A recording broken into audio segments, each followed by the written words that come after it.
Okay, darling, now you can go. Hello. Okay, I missed what so you got. the quote Yeah. that I picked is from week 6. I have not done the week 7 worksheet yet.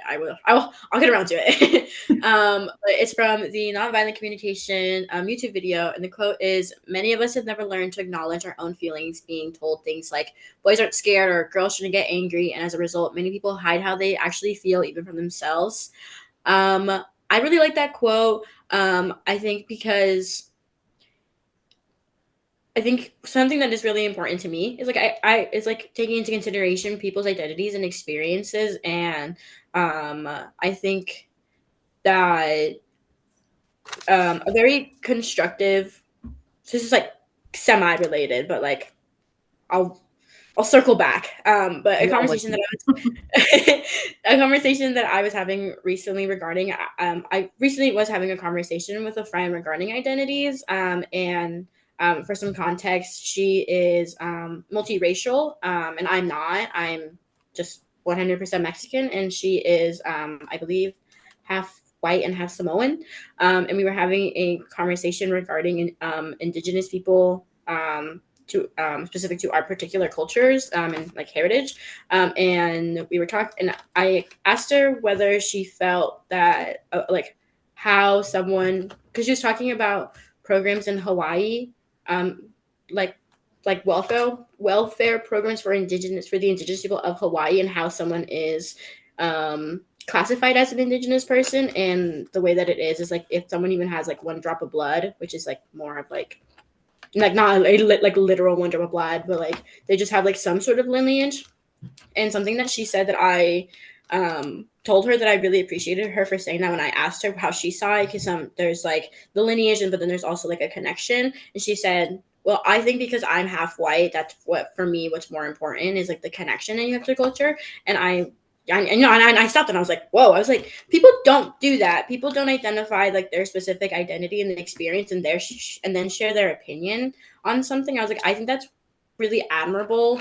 And to circle it back, I think that I really like this quote because I think when we're able to get down to the root causes and identify why it is that we feel a certain way about something, or why it is that we believe a certain something, which that's what leads to conflict. I believe this thing, but what you believe might be contrary. So that's how we end up in conflict. But if we are able to explain to each other why it is that we believe a certain thing, because that could have led to an argument in another world, and that would have been an argument.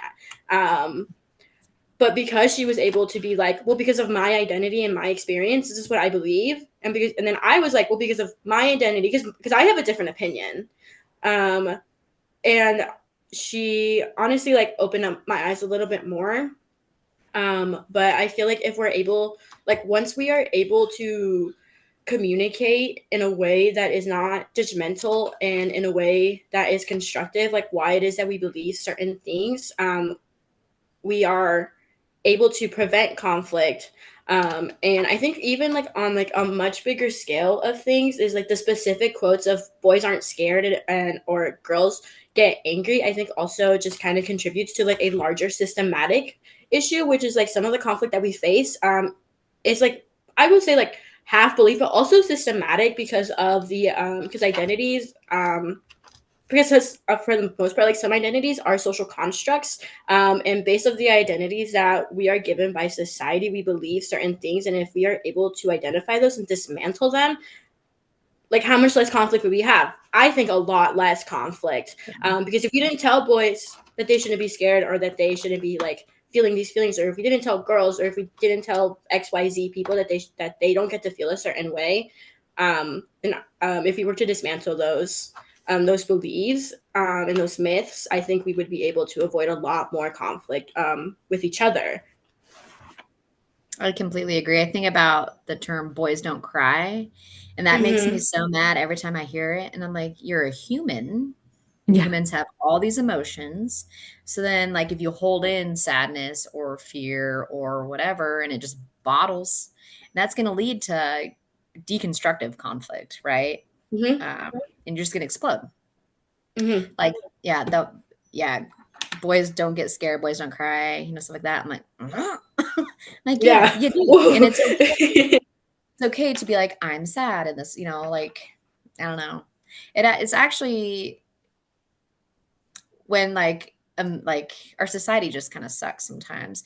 But like when a man like Yeah. feels something cry, I'm like, oh my gosh, like, and it like probably warms my heart more than it should. But the fact that they're able to like put that aside, even though they have probably been it drilled into their head, like I'm not supposed to do that, and they have the ability to, or maybe the comfort, or just like being comfortable with themselves, I guess. And it's Mhm. like, I'm really glad they were able to do that, you know?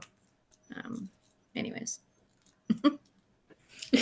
But I guess it kind of did connect that to conflict management, perceptions of conflict. So I guess that's all from me on It that. goes to conflict. Yeah. The next question is to share something from either the week 6 or 7 lecture, and talk about what stood out to you as interesting or surprising, and then connect to your experience. From the lecture, a way we travel through conflict is assessing power distance, which helps us how we approach a situation. And if we expect different rules or accept someone else that has a higher power, just like being adaptable to that higher power. Um, uh, just again being acceptable and adaptable that someone has a different opinion and being okay with it, I guess, which kind of goes back to what I said earlier, that things will like vary, between low power distance and high power distance. Like low power distance, knowing that that person won't be in power forever, so it doesn't really matter. Maybe you don't like pay attention, or but then like, I don't know, the higher power, just like being accepting that someone is gonna have that higher power, not let it affect you negatively, I guess. But being able to assess that power distance when traveling through conflict, I think, is important. Knowing how to act, I guess, or maybe what linguistics skills you use. um, that's what I had. I don't know. I guess I don't have as much to say about that as I normally do, but yeah, just being adaptable, I guess, to a higher power, I think, is important. It's just a part of life. There's always going to be someone in charge. Mhm. But anyways, that's what I got. I was also going to talk about power because in week 6, I feel like that was like a main topic of week 6 was power, and like how to deal with people in power and how to deal with people that abuse the power, but also how to deal with people that are good in power. And I can relate a lot of it to my job when I worked at a pizza shop.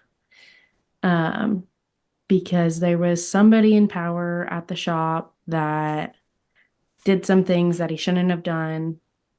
But everybody was like scared to say something because he was one of our general managers. So he would like had the say over everybody. And so everybody was like scared to speak up because he has power. Who knows what he's going to do with that power? But that's like an example of somebody bad to have in power.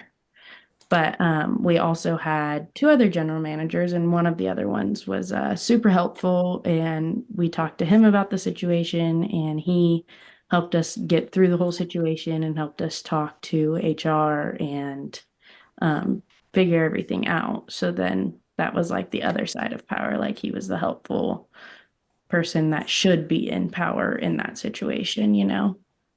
Um, so, but it definitely caused a lot of like chaos in the pizza shops and with everyone and with scheduling and with just how everybody's feeling and HR having to talk to everybody about everything that took place. And I don't know, it kind of made things crazy. So, but yeah, that was my thing to relate to from the lecture video of power that week. At least someone was able to provide avenues, to like resources, or like just that third party perspective, like being able to like pull that person in that could like help you, and I'm Yeah. glad that you had that available. Yeah, he was like a person I really trusted.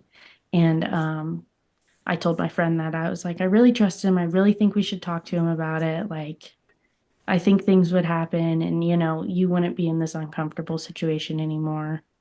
And she's like, I don't know. So I still talk to him because I was like, this is something that has to be addressed. This isn't something that can just like be forgotten about. And so it was good that things got taken care of. But yeah, I'm glad that he was a general manager as well, though, because if he wasn't, I don't know if things ever would have gotten taken care of because the other people in power weren't very like sentimental and didn't really seem like they would do anything about it. Yeah. So, anyways, Dyla, what's your thought on Unstructured video?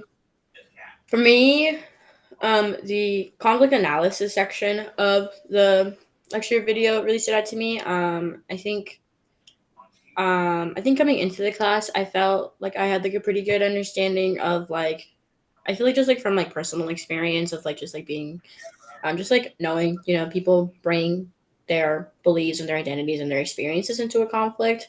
But I think that section of the video really solidified like the just I think the word that comes to mind, honestly, is like intersectionality. Intersectionality is like really important to me. And so I think in conflict, it's really important to think about like the intersectionality of people's experiences and beliefs, and how all of that contributes to a foundation. I mean, how all that contributes to a conflict, to get down to the foundation of it. Something I wish I had it pulled up. I'm gonna wing it. Something that reminded, because I did start doing some of the work for week 7. Something that it reminded me of was like I was reading. I think it was the textbook about how. Oh, it was a. I don't remember what it was called, but it was a parent. Like it had like a quote that was like, "I want you home by 10," but then it had like an arrow that pointed to like what that means to them, like why that is. Like a parent usually won't explain why. Like a curfew is just a curfew, but it might be because of like the safety of the child. And then there was even parts that said like worried about like what neighbors think. And I think that just like the complexity of conflict has been something that has really stood out to me, honestly, throughout like the entire course of this class. I think that there is just so many different aspects of conflict that honestly sometimes when I see it on the paper, I'm like, how are we supposed to address all of this? Like if I'm in a conflict with someone, how am I supposed to be like, well, do you think that you being XYZ has anything to do with the way that you feel? Like that's just it. But I think that it has more to do with just like being like mentally aware. I don't think it's something that always has to be said. But again, with like that conversation that I was having with my friend where we were able to discuss like identities, like our identities, and have a constructive conversation about why it is that we feel the way that we do. And I really appreciate like my friendships and relationships with people that I have like that that I'm able to do that with. Yeah. That's great.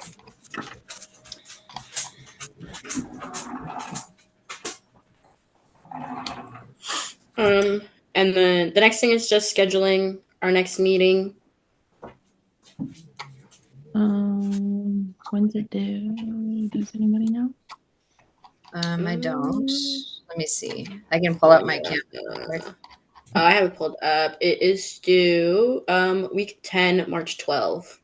March 12th. Okay. Let's see. Mm-mm-mm. Do we want to do it on March 12th and turn it in that night? We could do that. And do that. Sure. So we can do it at like 3. I'm actually not available on March 12th. Okay. If there's another day that works for everyone, perhaps. Well, let's see. Would the 11th work for anybody? I can do the 11 works for 11th, me. but it would have to be after 4. Okay. Okay. I couldn't do that. That's just that's like a busy day at work, so I don't know if I'd be able to leave it early.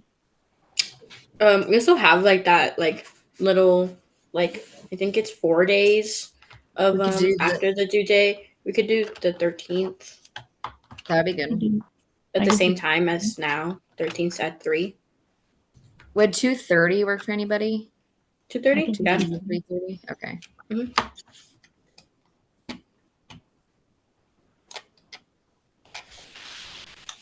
Yeah, that works for me. Perfect. And then I will have to go here in a few minutes. I have to go to Salem. So I don't know if you want to bring the icebreaker next time, Tiana? Yeah, I'll bring it since we're rotating. Okay. And then we're supposed to talk about what classes we're registering for next term. So I guess I'll just say that since I have to go, and then is that okay? Yeah. Okay. Yeah. So I'm taking childhood psychopathology, and then cognitive psychology, and then crisis communication management. So I'm pretty excited about that. I feel like there's a lot of crisis going on. Is that an I'm online taking- class? It is, yeah. I So might have to if you sign up want for to that take one. it, I'm taking conflict management right now, which is, I guess, what class we're in. So I thought the crisis communication management would be good too. You know, Okay. tie both of them together would probably be really helpful. Right. Yeah, I'll have to Lots look Lots of at that. skills. All the skills. There's a lot of crisis, and in that there's conflict. I was like, that'll go in good. Oh yeah. Definitely. Yeah, it's a online class, I do believe. So Okay. I try to do all online classes because I need the flexibility. So, Same. but I do have to go. I'm sorry. I feel like weird, like bailing early.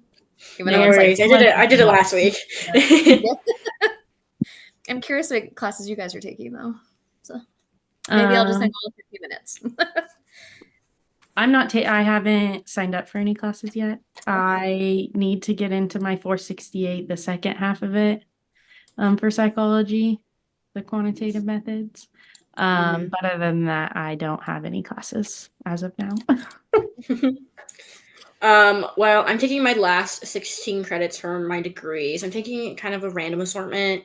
I have sustainability and social justice, a health promotion class, intro to communication, and a beginning design 3-dimensional art class. Ooh, that'll be fun. Random. Fun. Trying to get my minimum credits completed. I think that'll be fun. That sounds interesting. I think so. Hopefully easy. Lots of lower division classes. Yeah, sounds like Not it. so stressful. Okay. All right. Well, it was nice talking to you guys. I like missed our meeting Yeah. for some reason. It's good talking to you. Okay, All we'll right, have a well, safe drive to all right. Salem. Thank you. Have a good night, you guys. You too. All Bye. right. Bye, guys. Shoot.